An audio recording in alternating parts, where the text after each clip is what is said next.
మెంతం కూర టమాటా కావాల్సిన పదార్థములు. మెంతం కూర కడిగి ఇలా శుభ్రం చేసి పెట్టుకోండి.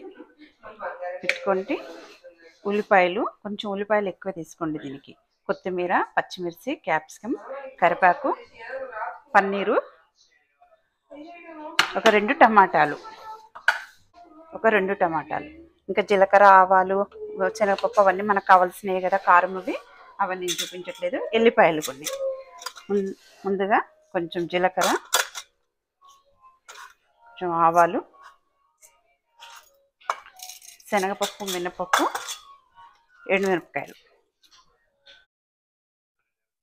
ఇందులోనే కొన్ని పచ్చిమిరపకాయలు కూడా వేసేయండి. ఆయిల్లో వేస్తే పచ్చిమిరపకాయలు బాగుంటాయి. కొద్దిగా కరివేపాకు. కొంచెం ఇలా వేగగానే, కొంచెం ఇలా ఎర్రగానే కొంచెం ఇంగువ పొడి, ఎల్లిపాయలు కచ్చపిచ్చ దంచుకొని వేసుకోండి. ఇందులో మెయిన్ ఇవే, కచ్చపిచ్చ దంచుకొని వేసుకోవాలి ఎల్లిపాయలు. దీంతోనే టేస్ట్ అంతా వస్తుంది. వేసి కొత్తిమీర, నేను కొత్తిమీర మొత్తం ముందే వేసేస్తాను. నూనెలో ఆయిల్లో బాగా ఫ్రై అవుతుంది అనేసి. మీ ఇష్టం, మీరు తర్వాత వేసుకుంటే తర్వాత వేసుకోవచ్చు. ఇలా కొంచెం దూరగా వేగగానే ఎల్లిపాయ కొంచెం వేగాక కొద్దిగా పసుపు వేసి బాగా కలపండి. కలిపేసి ఈ ఆనియన్ ఉంది కదా, ఆనియన్ వేయండి. ఆనియన్ కొంచెం ఎక్కువ వేసుకోవాలి, ఎందుకంటే ఆనియన్ ఇందులో ఎక్కువ ఉంటేనే టేస్టీగా ఉంటుంది. టమాటా తక్కువ ఉండాలి. ఇంత కరికి 2 టమాటాలు వేస్తున్నాను నేను, చూడండి. బాగా ఉల్లిపాయలు వేసాక ఇలా కలపండి. కలిపి కొంచెము ఒక స్పూన్ ఉప్పు వేయండి. ఉప్పేసి బాగా కలపండి. కలిపి కొంచెం ఫ్లేమ్ హై మంట మీద పెట్టండి. అప్పుడు వాటర్ అంతా పైకి వచ్చి ఉల్లిపాయ తొందరగా వేగుతుంది. చూసారా, వేగుతూ ఉంది. మంచిగా ఇలా వేగి వాటర్ అంతా బయటికి రావాలి. ఇలా ఉల్లిపాయ మంచిగా వేగింది చూసారా, ఈ స్టేజ్లోకి రావాలి. ఇలా వేగినాక మీరు మెంతం కూర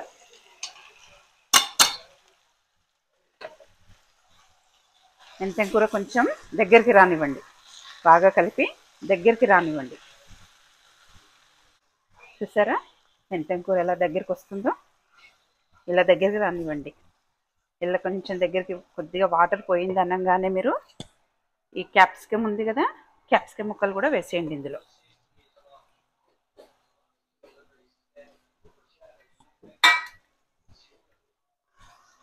టమాటా వేయొద్దు ఇప్పుడే, నేను చెప్తాను టమాటా ఎప్పుడు వేయాలో. ఇది కొంచెం బాగా ఫ్రై కానివ్వండి. మూత పెట్టకండి, మూత పెడితే మీకు వాటర్ వచ్చేస్తుంది, మళ్ళీ ఫ్రై కాదు. ఇది ఫ్రై కదా మనకు. మూత పెట్టకుండానే ఇలానే చేయండి. మధ్య మధ్యలో ఇలా కలుపుతూ ఉండండి.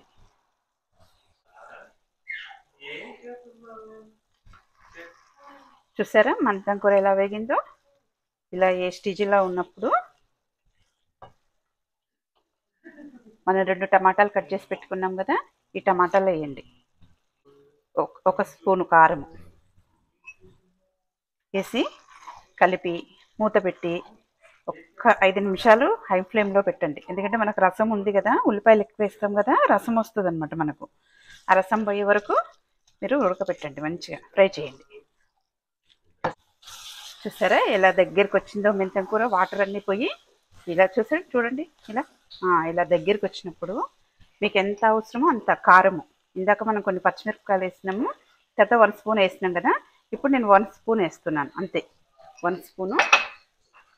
రుచికి సరిపడినంత ఉప్పు కూడా వేసేసుకోండి. మీరు ఎంత పడుతుందో చూసుకొని, ఇందాక వేసాం కదా అంత వేసాము. కొద్దిగా 1 టీ స్పూన్ జీలకర్ర పొడి,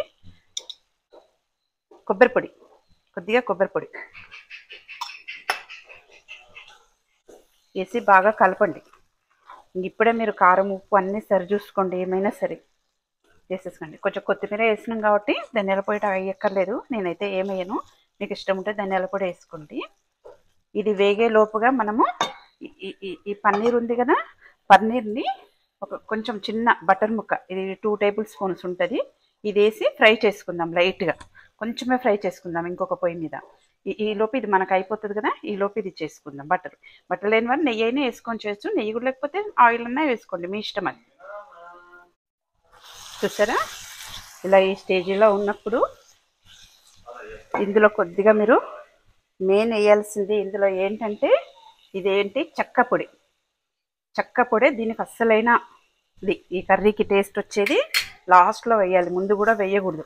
మనం ఇంకా 2 మినిట్స్గా బంద్ చేస్తామనగా చెక్క పొడి వేయండి, మీకు ఎంత టేస్ట్గా ఉంటుందంటే ఈ కర్రీ అంత టేస్ట్గా ఉంటుంది. మీరే ఒకసారి గమనించండి, ఒకసారి వేసారనుకో తెలుస్తుంది. ఇలా ఉన్నప్పుడు ఈ పన్నీర్ ముక్కల్ని దోరగా వేయించుకోవాలి, ఎక్కువసేపు వేయద్దు, జస్ట్ 1 మినిట్ వేయించేసి ఇందులో వేసేయండి. సరే, ఈ బటర్ ఇది దీంట్లో వేసేయండి, వేసేసి బాగా కలపండి, బటర్ అంతా కర్రీకి పట్టేలాగా. ఆ చెక్క వల్లనే మీకు ఈ కర్రీ టేస్ట్ వస్తుంది.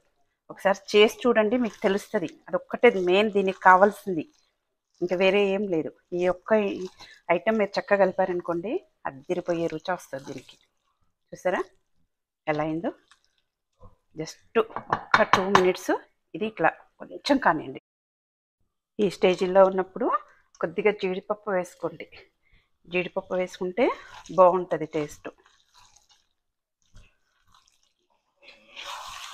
చూసారా 1 మినిట్ అయింది, కర్రీలో ఆయిల్ అంతా పైకి వచ్చేసింది. చూసారా, ఈ స్టేజ్లో ఉన్నప్పుడు ఇంకా మీరు స్టవ్ కట్టేసుకొని ఇలా గిన్నెలో తీసేసుకోండి. మనం ఏమేసాం లాస్ట్లో ఒక్కటే ఒక ఐటెం చెప్పాను చూసారా, చెక్క పొడి వేయండి, మీకు అద్దిరిపోయే రుచి. ఎంత టేస్టీగా ఉంటుందంటే అంత టేస్టీగా ఉంటుంది ఇది. చూసారా, గుమ్మగుమ్మలాడే టమాటా పన్నీరు మెంతికూర ఫ్రై రెడీ.